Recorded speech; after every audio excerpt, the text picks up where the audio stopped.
Loving helping you improve your game. Get those swings to me. In order for you to do that, though, you got to make sure you do it through the V1 Golf app. Download the app, and you can send it to me. And by the way, don't forget to like and subscribe to the channel. So I want to show you this one. This is one of the swings that we got from Dane. And I love what she's done here, because what she's got is she's got a nice practice station here.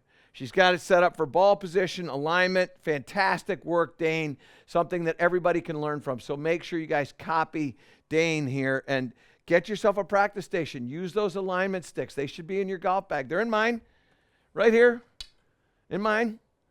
I have them all the time. You should have them as well. Very important for you, and important to get out there and practice with them. So wonderful, wonderful job, Dane. Well done. Everybody's going to learn from that. Beautiful backswing, great turn.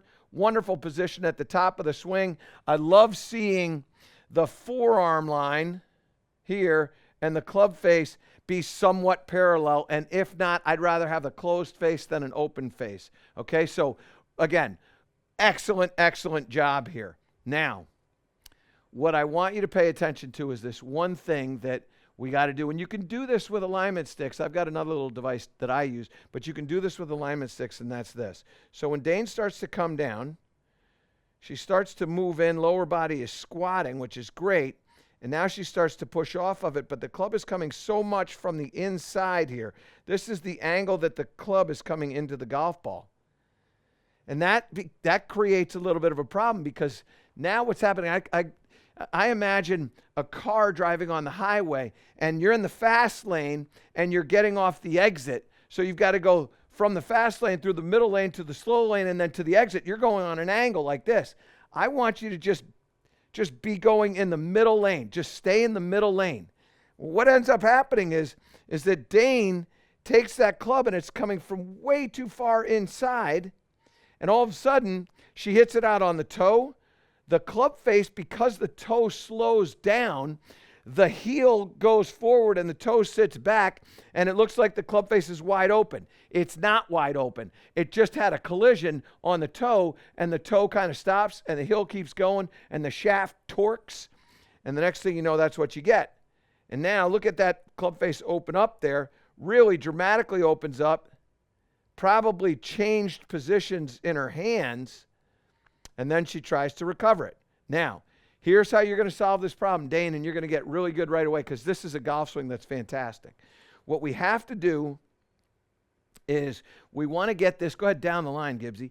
We want to get this club traveling more down the line to the ball instead of so much from in to out. So this club has to be going more this way so that it moves the ball forward. Now, what I use is I have a thing I call a U-bar, which is this thing right here. And I like to set this here. You can do this with alignment sticks. And because Dane uses alignment sticks, you can do this with alignment sticks. And what you do is you simply just set the alignment sticks down on the ground. Make sure that they're somewhat parallel to each other. Give yourself a little bit of a wide berth, much the same way as the U-bar, as I have that. And then what you're going to do is you're just going to try to keep this club in this channel. So, and I would not advise taking big swings here. But all you're going to do is just take this and make this club go into that channel. That's all you're going to do. Just make it go in the channel here and there. And you can see that all these golf balls are going to end up kind of next to one another right in the middle of the screen there. So you can see them. They're right in line with the channel. And there you go. It starts down the line. That one was a little bit more solid hit. You don't make full swings yet. You just make little punchy swings so that you can get a feel of what's going on. And then what you do, what I like to do is set that channel particularly, this is skill dependent, right? So if you're one of those people that maybe has a little bit of a higher handicap, maybe you're a double-digit handicap, don't get the U-bar close. Give yourself some space. If you're a little bit better player, you might be able to move it in a little closer. But what I want you to do is I want you to feel like you're going to let this club come down in this channel, and then you can go faster. And what you're going to see is when we do that, it's going to feel, for somebody like Dane, it's going to feel like it's a little over the top. Really, it will. Here and right there. And again, all those golf balls are ending up next to one another. And as you start to get that feel, what does it feel like for you to have this club coming down this channel? Well, again, maybe it feels like it's over the top. Maybe you feel like you're going out to in that channel. And that starts down the line pretty good. And so what I would do is get yourself some alignment sticks the way Dane has it. Maybe build yourself a U-bar the way I have. But when you do all that stuff, what you're going to end up getting is a much cleaner strike. You're not going to hit it out on the toe. It's not going to twist. And you're going to have much more success. All right? All right, let's go back over here. And let's see what Frank's got going on now. Here's Frank. That's great. This is a practice station that he's got going on, which is great. He's got the string down on the ground and taped up. The grip is, it's fine. Setup position, I might try to get both feet. I know he's hitting off his driveway here, but I'd like to see both of the heels of the feet get onto the mat. Maybe there's a way, Frank, for you to do that. Maybe you need to get another mat, but that would be something that I would figure out how to do. All right, let's see what we got going on here. So club goes back very nicely. Oh, okay.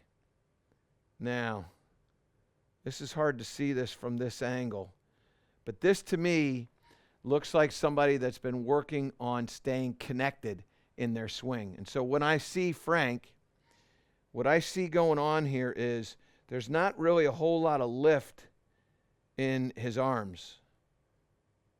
So the club doesn't go very far back, and his spine is now on an angle like that. We want the spine to be maybe slightly forward like that. And if it was slightly backward like that, he's slightly forward. So if it was slightly back, his arm position, which is right there at about a 40-degree angle.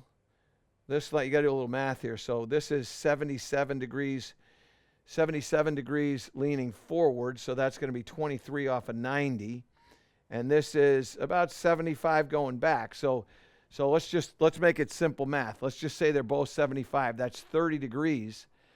And then this arm is at 40 degrees. So if he got his spine to 75, which it probably wouldn't be 75, but let's just say simple math, his arm would only go that far back in the backswing. It's a pretty significant difference because there's no lift to the arms. And the reason why is because he's working on this connection. Now, what is that all going to lead to? Well, his weight is in a slightly different position. Oh, now he slides forward. So now he's even more. Look at how much his spine is. I mean, it's like he's trying to hit this ball underground, like he's trying to take some cement out of that driveway. And what this will result in is really thick divots, very low trajectories, and a loss of distance. It's bad collision. So now he starts to come in. Now let's see if he backs up out of it. And there he goes. He backed up right there. So I got to get that thing out. And then he got short arms because he's working so hard to get it out of there. That's the problem. So, Frank, here's what we're going to do. We're going to give you some freedom here. So here's what's going on. Let's stick with the face on here for a second. So there was this belief a long time ago, and still, today there are some people that teach it, and it has an effect for some players, not all. But what you wanted to do was you wanted to feel like your elbows stayed really low and you could feel this connection between your triceps and your rib cage. So that swing would go like this. Well, there's no real lift to it. And all of a sudden when I have no lift, I have no leverage, I have no power. So now this is like this. And it's a very, very sort of short swing. And when I'm working with people and I give them that would be what I would be thinking about if I was trying to hit an abbreviated shot, a lower shot, maybe an in-between shot, a punch-out shot, something like that. But this is what we know, okay? Let's go down the line here. What we know is that all great players, their hands have height to them. And the arms are going to be at least, the lead arm is going to be at least at the line of the shoulders. if not slightly above. I like to play a little slightly above. Well, if my hands start below my waist and they're going to get above my shoulders, I have to have some lift. The arms have to lift. There's going to be lift, which means there's going to be a separation between my rib cage and my tricep. Now, that doesn't mean that I want you doing this, but it also doesn't mean I want you doing this. I want you to let this elbow kind of leave your side. So we got to get a little bit of freedom in the arms. Now, one of my favorite drills, and this is a drill that I started doing back in 1985, so whatever that is, almost 40 years ago. This is a drill where you get set up, you just put your trail foot right on the toe, and then you're just going to hit it. Now, what you have to do in order to hit the ball from there is you have to lift your arms. You have no choice. You got to lift your arms, and it will teach you to let your arms go up and down. So that's a wonderful drill to get your arms away from that really, really close relationship to the body, okay?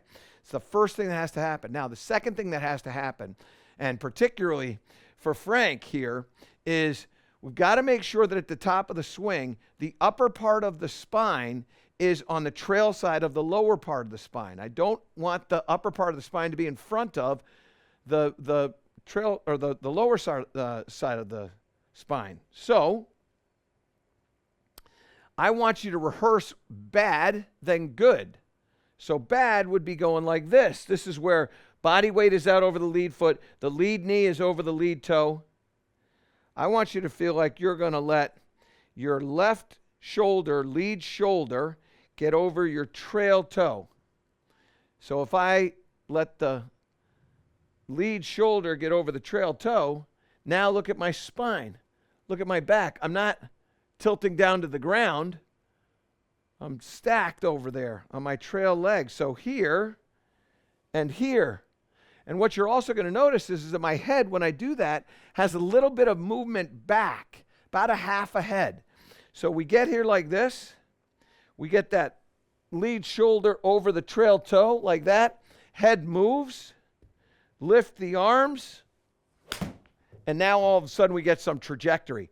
That golf ball is going to leave at about, I don't know, a 16-degree angle up into the air, 15.7, and it climbs up into the air from there. And I wasn't swinging hard at that. So what you want to feel is you want to feel your arms lift, and then you want to feel that lead shoulder get over the trail toe. And when you do that, now all of a sudden you're building a really good golf swing. And Frank, I know that's going to help you improve. You're going to start hitting it a lot farther, and you're going to start getting it more in the center of the club face there. And by the way, for those of you that want to get your swing analyzed, very, very simply done. All you got to do is get the V1 Golf app. So download the V1 Golf app from the App Store. And then you got to make me your coach. Just go on there. You see Michael Breed Golf. Make me your coach. You can send your golf swings in to me. And I'm going to be choosing golf swings all year long. So maybe you're one of those fortunate few that gets to have me look at your golf swing, but make sure you get those videos to me through the V1 Golf app. To improve all parts of your game, subscribe to my channel and click the link below.